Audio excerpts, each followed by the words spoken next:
Okay, listen, this is the deal. As you see there, this quote, this was a response post that Chris Brown or somebody on his team had posted on Instagram in response to the little situation they had. So if you haven't heard about it, let me just take a second to fill you in. So what had happened was Chris Brown was accused of raping this young lady back on January 16th. She said that he pushed her in the closet and abused her and had sex with her. So he ended up getting locked up. And then after being detained for a couple of days, he ended up being released because the young lady then retracted her story. She retracted her story. Very convenient. The thing that I know is I saw a lot of people kind of just bashing and coming for the young lady, even Chris Brown. But let's talk about this statement real quick. He said in the statement, this bitch is lying. Now, what does that tell you about his regard for women? Disrespect. What does that tell us about who he is? Lack of self-control. So let's go in for a moment, because what the word says is a tree is known by the fruit that is bare. I'm not saying that he did it. I'm just saying let's stick to the facts before we start to accuse or call names or start to just attack anybody who bring these allegations against him, because personally I believe she was paid off in order to retract her statement. And this is really sad what's happening in America and how so many celebrities and people with money are able to get away with crime because they are able to pay people off and things just vanish. So let's talk about other things that's happened even recently. So back in May of 2018, Brown was sued by a woman who claimed that he had raped by one of his friends at a drug and alcohol infused party. So that happened in May of 2018. That wasn't him. That was somebody that he was with. But she sued the whole entourage because I guess it was his party. So in 2016, he was arrested at his home in Los Angeles for allegedly pointing a gun at former Queen Bailey Caron, however you pronounce her name. He denied all allegations and he got bail.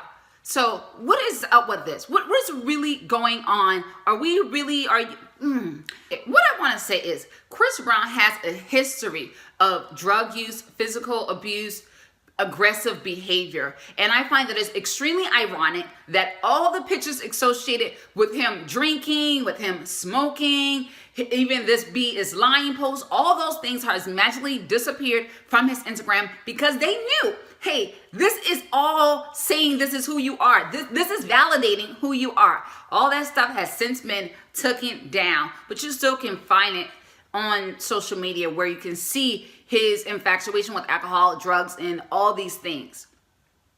What I want to know is I never want to victimize the victim, and you shouldn't either ever want to victimize somebody because they make an accusation. Let me say this. We have to know that less than 3% of people would falsely accuse somebody for rape. That's the statistics show that there's less than 3% of people who make allegation about a rape is actually lying. It's very unusual. And I even heard some people say some ridiculous things like, oh, she did it for fame. For fame? Somebody, you mean to tell me somebody's going to say they've been raped for fame? Get the heck out of here. Are you serious right now? No. What I want to say is, if I had a chance to talk to Chris Brown about the situation, the first thing I want to know is, were you under the influence at the time?